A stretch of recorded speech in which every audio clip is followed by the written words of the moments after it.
Alright, welcome back. So today I'm going to be doing a kind of review on this here. I just purchased a Fieldpiece SC680 multimeter, and I wanted to compare it a little against my other two meters, especially this Supco IDVM 550, because they just released the update on Measurequick for compatibility with this SC680, and I was to be honest with you, I was pretty disappointed in the performance of this meter here, and also just the Measurequick integration is okay, but it's definitely not as streamlined as this here Supco. You could tell the Supco Redfish meter was designed specifically for Measurequick, and it's just a lot more, you could just tell it's a better integration. So first off, I'm going to start off, as you see here, I've got a couple things here set up. I've got a kilowatt meter here, a P3 kilowatt meter, which also is a power meter. It does power factor as well, and I've got it feeding through this line splitter, and I've got a little Vitamix blender here. One of the major issues that I found with this here the Fieldpiece 680, as you can see on the box, it says great for mini splits. Okay, so I was doing a little bit of testing here because as you know, I just like to mess around with these things, test them, bench test different instruments just to test their performance. And basically I found that the frequency reading through the clamps, the threshold is actually 7 amps. So meaning that it starts, unless you're above 7 amps or above, this will not even read frequency to the actual clamps, which is actually pretty insane to me that they marketed it great for mini splits. I mean, mini splits will definitely ramp down well below 7 amps, so I'm not sure why they thought that would be a good design, because essentially in order to read power factor, in order to actually read your power factor, you have to be able to be reading the frequency through the clamps with this meter. I believe the Supco meter is reading it through both of the probes. So essentially that was a major issue with this meter, to the point where I'm going to see if I can take this thing back, to be honest with you, because that was one of the major selling points. But like I said, that's not the only issue. Let me go ahead and demonstrate what I was talking about as far as this here minimum frequency, a minimum amp draw for frequency. So I've got it here. Now this right here actually was another major issue. I actually got having a pretty bad headache from this beeping from my testing, because I was testing. I mean, it's probably spent about an hour or so on it, and just imagine listening to that beeping for an hour. So imagine being in the field and you've got this while you're trying to concentrate, trying to troubleshoot or diagnose an issue. It's just unacceptable, and it's loud. I mean, I don't know if it's actually this microphone is actually picking up, doing it justice how loud it is, but it's loud and obnoxious. Okay, so that's something that can't be bypassed. It just is what it is. You have to accept that. So that's another complete no. They really dropped the ball with this meter. It could have been a great meter, but it's almost like they went out of the way to make it just not usable. So what I'm going to go ahead and do now is I'm going to go ahead and put my clamp on it. And you've got to make sure you put the clamp on the same leg, or the same line that your red positive probe is on. Okay, so I've got a Vitamix blender here, and I'm going to go ahead to hit select, and you'll be able to see now your hertz. Let's see if I can get it so everything is in the shot. Well, select and you see your amps and voltage are, and select one more time, you see hertz. So it's supposed to be reading hertz there. Okay. See if you can get it. It's showing pretty well. I can see them. So when I turn the blender on,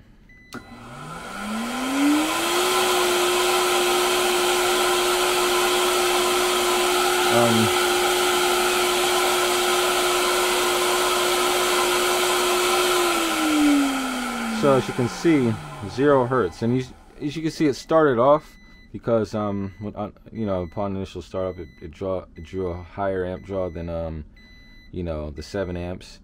But as it started to ramp down, stabilize, and the amp draw, it basically, the frequency just went away. And this isn't an issue with the meter. So if you look in the manual here, and like I said, this is something that I just thought I had to share because it'll save a lot of people a lot of headache with this. It shows you frequency through clamp, okay? Measure on variable frequency drive motors. Then down here, the range, yeah, you get 10 hertz to 400 hertz frequency accuracy, but then minimum current range, 7 amps AC for 10 to 100 hertz, 20 amps AC for 100 to 400 hertz. The thing about it is, I mean, yeah, you'll be fine on, you know, just regular single stage motors. I'm sure most of your motors are going to be above 7 amps, especially outdoor unit compressors. You'll be able to do power factor on your outdoor units. I mean, honestly, I've seen indoor units definitely below 7 amps. You're not going to really, there are not that many indoor units that are going to be on smaller systems that are going to be above 7 amps. So you're not even going to really be able to use this too much for indoor blower fan efficacy within Measurequick, depending on the speed taps and, you know, tonnage, things like that. But so that right there to me was the major issue. And you can see, once again, I'm going to go ahead and put it into watts and show you how the power factor is not going to register due to that. I mean, it was registering something, but that's just because it was getting closer to that amp draw. But even now, like, you see power factor 0.05, but on the kilowatt meter, it's showing power factor 0.29. So we know that power factor is inaccurate.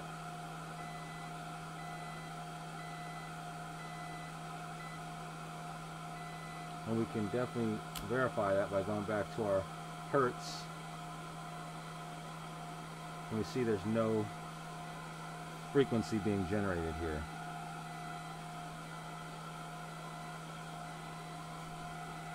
So we're going to go back to power factor. 0.04 power factor. Absolutely not. Even the cheap kilowatt meter reads the power factor. Here's our frequency. Got watts, volt amps. So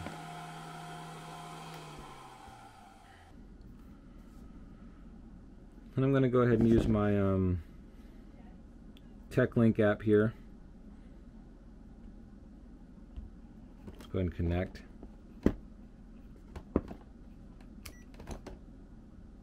We can see we're in the hertz.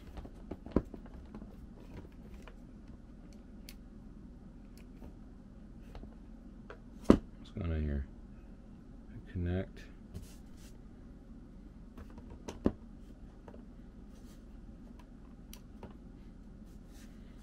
So put it in watts. Let's go ahead and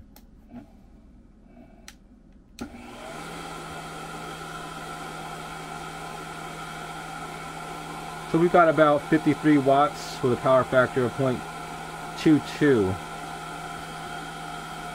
and we can actually see here got a power factor of 0.28. Let's see, it's pretty close, showing 0.29 on the kilowatt, and that can be reflected here as well.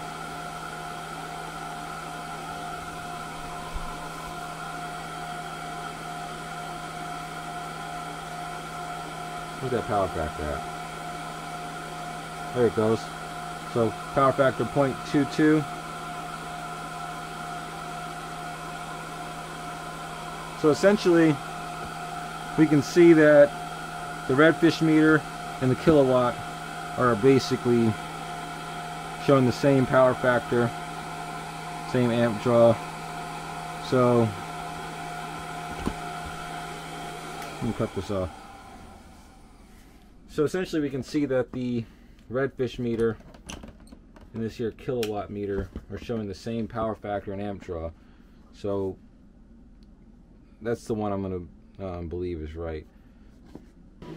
Okay, so I've got I'm going to illustrate what I was talking about as far as the 7 amp threshold to show you. I've got a rainbow vacuum, and that draws about 9.5 amps. So I'm going to go ahead and put this here in the amps AC, volts AC mode. I've got my probes hooked up already. We're going to go ahead and do now the amp clamp around it. And let's put it in amp mode. Plug her in.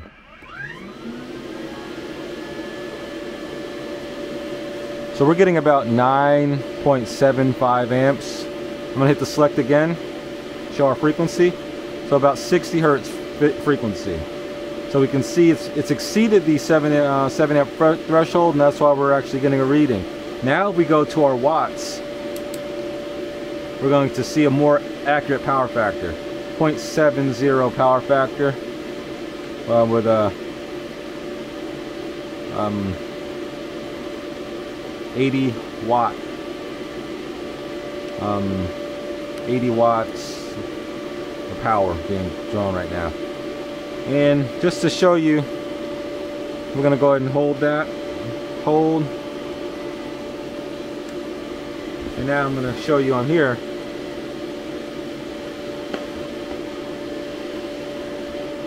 Power factor 0.75.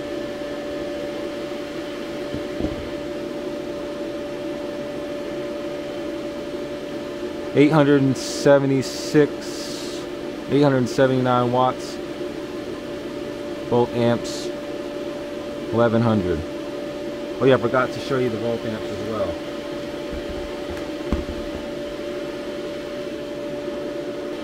So we'll hit select, power factor 0.71,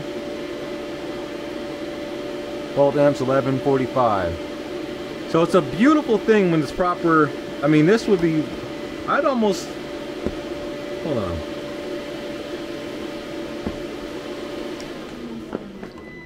Turn that off. Like I said, just being able to read the frequency through the clamps, if this were proper sensitivity, I mean half amp or something like that, if it had the proper sensitivity, this meter would actually be pretty sweet. So you see, it reads the proper hertz at above 7 amps. That's what I wanted to illustrate there. Power factor matched the kilowatt meter, and I can also show you that it'll match as well with the redfish meter. So we'll go ahead and put it in here in kilowatts. So we got 85 watts, drawing 9.5 amps. Let's go ahead and check our power factor. 0.76. That's exactly what the kilowatt meter is reading. We got a 0.76 power factor.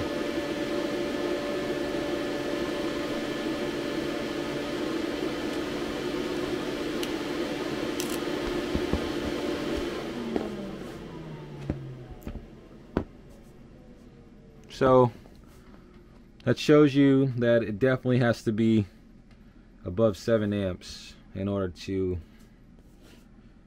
properly show the hertz through the clamps, through the jaws, which to me is kind of ridiculous, because if you're marketing this to diagnose VFD, you know you're going to be well below 7 amps most of the time, especially if you're trying to diagnose an issue. So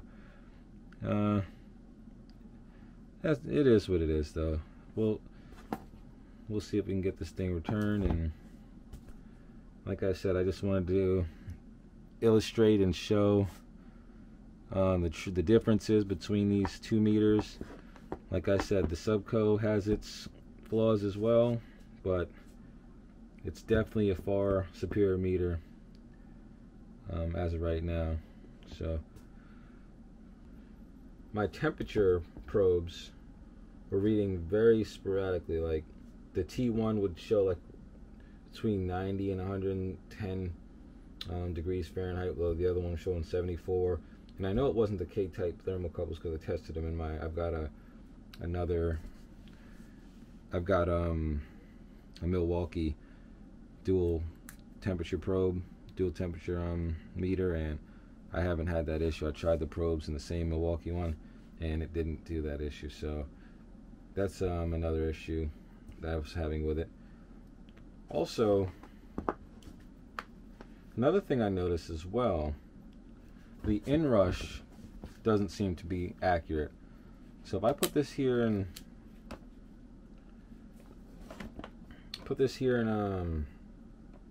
amps, and you just click this inrush button here, I really like the idea that the inrush is like directly on the side, so it's so convenient. So you just tap the inrush, put you in inrush mode. Okay, we're gonna go ahead and capture this inrush current. So we got an inrush of 5.88 amps. Okay, that's cool. We'll put that to the side. Now take my Redfish meter.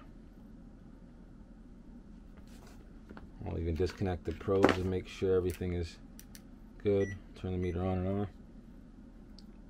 Got that in amps mode, 60 to 600. And I'm just going to hold the inrush button. So we're in inrush INR. So when I turn it on with this, getting 9.69. Okay, so 9.69, not way off, but watch out for this. I'm gonna put it in put the blender in 10, and then I'm going to use the pulse feature. Okay, so now I'm going to just reset this inrush.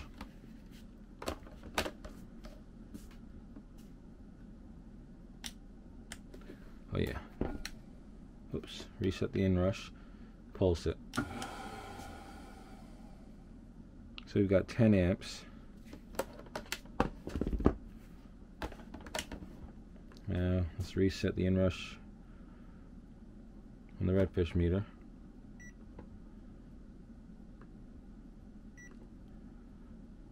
Okay, pulse it. What's going on here? There it goes. 21.5 amps. So that's basically half.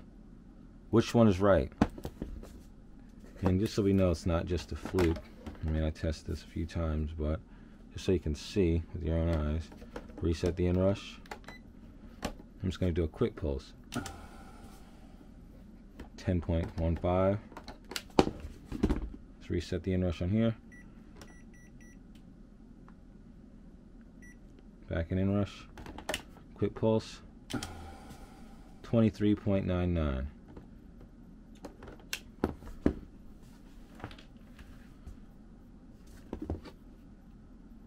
So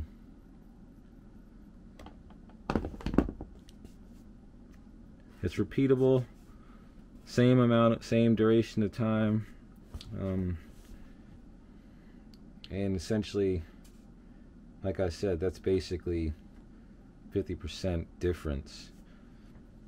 So just based on the actual, you know, amp draw and the torque of this motor, I'd be more prone to say it was the Redfish that was correct on this.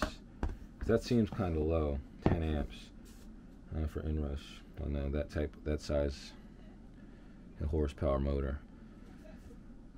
But yeah, so far, like I said, I really wanted this Fieldpiece meter. I really wanted to love this meter because essentially they threw the kitchen sink at it. I mean, it's got every feature an HVAC technician could possibly want.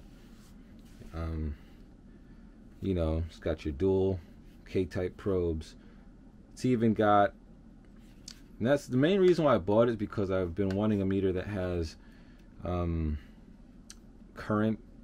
current through the clamps, where you can read DC current with the clamps, and this one does that. So I thought that was a cool feature to finally have in my arsenal. I work on, you know, cars a lot, electronics with cars, so it's something that I've been trying to hold off on. As well, I like the fact that, like I said, they've got everything. It's got, you know, you can test your flame rectification with the DC microamps on here. You've got a really good non-contact voltage tester. I mean, it's got a really good range on this thing. Look how far you can be away from the actual, let's try it from here. So I'm like I'm about a foot away.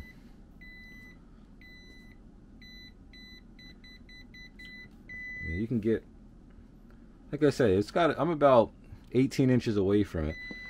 And it starts actually picking up, which I think is pretty cool. I mean, this one here, as you can see, probably about, you got to get probably maybe an inch away before it starts to pick up anything. Sometimes you actually have to touch it before you can pick up, which is, it's okay. It's still a very functional non-contact tester, but I just like the range on this. I thought that was really cool. Just feels more high quality to have that type of range. Now don't get me wrong, there could be a downfall to that, but as far as I'm concerned, it's pretty cool. Also, another thing I really liked about this one is the capacitor, the capacitance tester. Another feature that only higher quality meters give you, like, essentially, and it's not a big deal, but one thing I've never liked about this Redfish meter is just how long it takes to read capacitance. Like, I put this thing in microfarads, put my terminal tips on here, within a second it's reading. So done, literally a second. 41.72. 5, there I go, we're going to put that on here, done. 5 point. So compared to the Redfish meter, holy moly, I've never seen, not to mention just having to go through the feet, you know, the function 3-4 different times, and sometimes you go past it. It's a nuisance. But if you see here, I'll go touch down on it. 1, 2, 3, 4. Literally 5 seconds. It's insane. It's unnecessary. And just, I mean, like I said, it's not a big deal, but it just feels kind of weak. And yeah, that's why I have this meter here. Same thing with this meter, because it's a higher quality meter. I mean, it takes literally a second, maybe 2 seconds. So we'll say down, literally just that quick. Down, wait, down. So I mean, those are small details, but it's stuff that kind of adds up in the field while you're, sometimes, you know, when you're in the field, things can get a little bit, you just don't need extra frustrations or, you know, time taking situations. So I really did like the capacitance tester on this meter. Also, the rotating head was cool. I thought that's a really nice feature. Feels really solid. But other than that, I don't know anything. I hate to say it, but I'm definitely going to be sticking with my 550. You can tell the guys over there at Supco definitely put a lot of thought into the design of this meter. You know, now that I've got something to compare it to that's supposed to be comparable or better, this meter definitely, especially if you're using Measurequick, I mean, hands down, this meter is a better meter, the Supco 550. No offense, but yeah, like I said, if they would have had, you know, DC microamps and the ability to read temperature, just a standard, you know, K-type, where you can actually put either a converter, one that doesn't need a converter, thermocouple in this thing would have been probably the best meter on the market, I believe so. But the fact that you need 2 meters, that's the reason why I got this one, because it's like, okay, yeah, it's huge, don't get me wrong, but I only need 1 meter. If I wanted to try to have everything I need with Supco, I would need 2 meters. The other one, I believe, this one's, I believe, $289. The other, I think it's a 510. It's like $200. So, yeah, I mean, it's not really too much about the price so much, so you don't want to be carrying 2 meters around. These things are big enough as they are. But, like I said, Fieldpiece definitely dropped the ball with this one. I mean, they had potential, but they just, I'm not sure what they were thinking with that whole frequency, with the 7 amp threshold, as well as that beeping. It's really not, you can't work under those conditions. It's a piercing beeping. It'd be one thing if it was a nice low tone, lower frequency or something like that. That wouldn't be that bad, but just that piercing high frequency, it's just absolutely unacceptable to try to work with that in the background. Trying to think of any other positives to this meter. You know, messing around, bench testing, but yeah, essentially that's it. This is where we stand with this. So hopefully they'll let me take this thing back, and I'll just stick with my Supco and use other means. This right here meter, that's another reason I kept this. I've been keeping this meter because this does the DC microamps. I only use that, honestly, during the heating season anyway, when I'm messing with furnaces, so I'll sometimes just clip this on my bag and have this along with, and it does the temperature as well. It's got you know, so this is kind of my replacement for the other Supco meter. But essentially, I'll just stick with these for now until they come out with a meter that actually does it all. You would think it would be a little bit easier to create or design such a thing, but it is what it is. So let me know what you think. Just please let me know your experience if you do have the 680 meter.